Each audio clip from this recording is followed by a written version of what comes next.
optimistic looking State of the Union. Anybody play this game? Why is my former party so stupid? They like he fed it to them and they the booing, the call, like we said yesterday on the show, Republicans, he wants you to yell. He wants you to shout. As my grandma from Dalton, Georgia would say, he wants you to act like you were raised in a barn. Good job. You did all of those things. No, Willie, seriously. I swear to God, I said this a couple weeks ago. I really do think that there is a plant inside the RNC. And it is a Democrat that was planted in there somewhere in like 2013, 2014, with the sole purpose of making Republicans the dumbest political party that's ever existed. Like, Biden didn't even have to give a good speech last night. The Republicans, time and again, just help make it amazing. Boom, set up one jam after another. It's the plant who wrote. So as you guys just saw, Joe Scarborough on Morning Joe just absolutely going off on the Republicans. I don't know if he's technically a former Republican now, if he's officially left the party or not, but he definitely was a Republican at some point at the very least.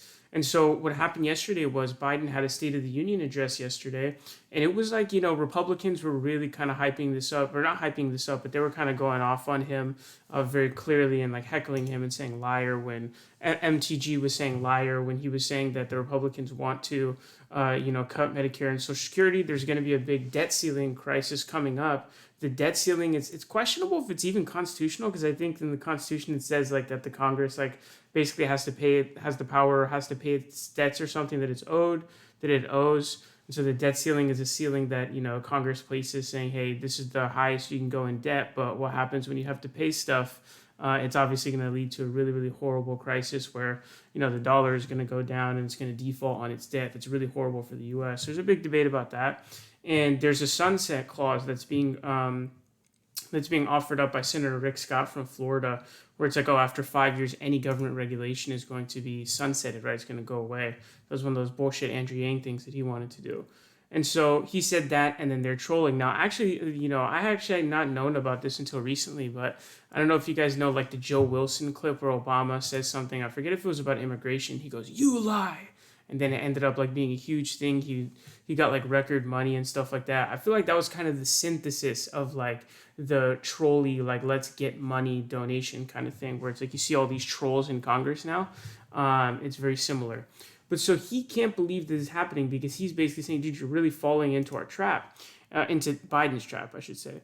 And so what we want to do is kind of analyze this from a political science perspective. We want to figure out, okay, like what are the strategies here? Who is this going to benefit? And then there's another kind of question I have about Americans' perception of like civility in government that I find to be very interesting, because I'm not even entirely settled on, I see that kind of video and I'm kind of like, wow, like it's weird that like the House members are like, like trying to do like these weird things of like trying to shit on the president or whatever it was given his State of the Union address. But at the same time, like why? Like why is that weird? Like it's politics. Like that's how it is. You watch a video of the British Parliament and you see how it is and it's like they're just going at each other. And I haven't watched videos of other parliaments outside of that, but I know that like in France, basically all the presidential candidates in 2016 had gotten egged, except for I think it was like, I don't remember who had not got it. I think it was Mélenchon, I think. But anyways, that's another debate, right? But I think that this is playing into Biden's hands because what we've seen is, and I've made a video about this, what is being called now in political science, it's called the basement strategy. So it's a strategy that's utilized against the Trumpian type of candidate, the Trumps, the Kerry Lakes, those people of the world who are really, really loud and bombastic, right?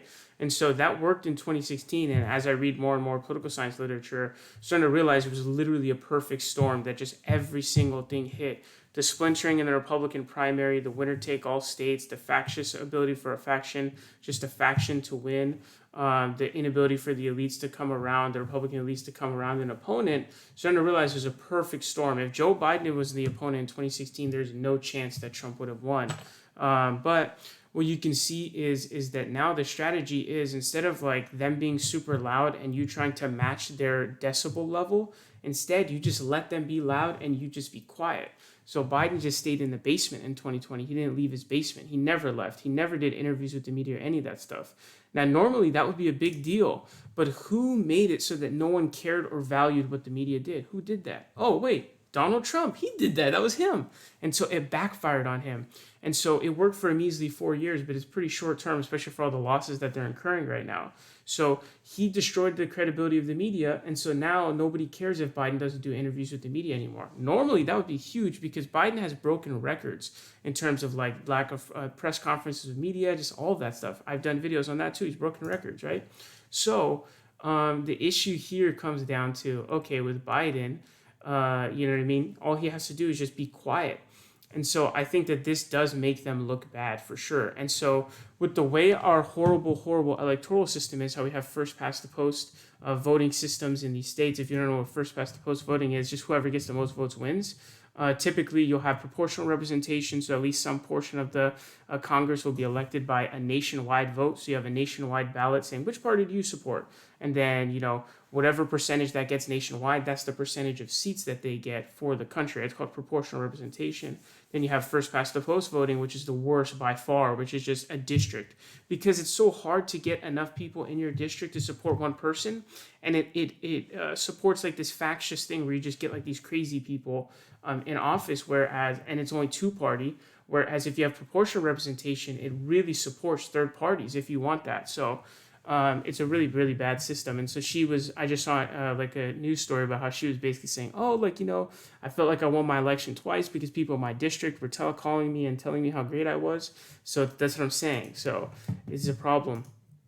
Chris Wallace says Republicans played into Biden's hands with heckling.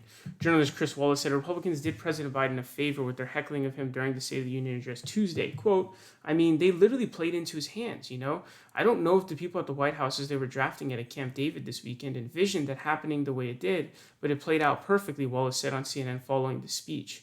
So, you know, a bunch of stuff about this. And Biden is, I think, really constrained by his, you know, basically demented, like completely just destroyed brain at this point. He's just so old. But otherwise, I feel like he does have a knack for this kind of stuff where he has he was really good in the debate against Paul Ryan. He just basically destroyed him. But he has like this kind of ability to riff too. I think he has a bit of a riffing ability. You know, you're able to just like riff off something, like something happens, you're able to like quickly kind of react. I think he kind of has that in him too. And so they're basically all just, you know, trying to appeal to the Social Security thing, which is something that Bernie Sanders' strategists were fucking awful in 2020. He should have just been nut writing like that so hard because the biggest group of voters are old people. And so you want to say, oh, Social Security, all this stuff, Medicare, because that's what appeals to them, right? So just basic political science, political strategy. So that's what they're doing. If you're wondering, why do they keep talking about Social Security so much? Do they care about old people? No, they don't care about old people. That's just politically expedient for them, right? But super interesting stuff to see here. And I do believe, and so what we saw was Kevin McCarthy, who's Kevin McCarthy, right? He's the, he's the Speaker of the House now, right? And he was trying to shush them, like telling them to stop. Because this is not going to work. You're not going to be able to win. And Americans' overall view of like government is much more of a civility mindset than other countries. For other countries, I'm pretty sure that's normal. I guess I can't say for sure because I've only seen like UK parliamentary hearings. But man, this is just like, we have an extreme view of this civility. I mean, dude, literally in 2016, I remember basically every candidate had gotten egged. Could you imagine if even one presidential candidate would have gotten egged here? It's like two different worlds. It's two different worlds. So we have this weird view of civility. I'm curious where it came from and how it came from because I'm not even sure if that's like persistent through U.S. history or not. So I don't know. But super, super interesting stuff. And I do think that this plays into Biden's hands and also why Biden, I think, is pretty much, I would say Biden is pretty much not guaranteed, but he's very likely to win in 2024 because the one thing is the economy is stagnating again. I thought that I don't know what the CPI report is going to be for the inflationary rate next, this month.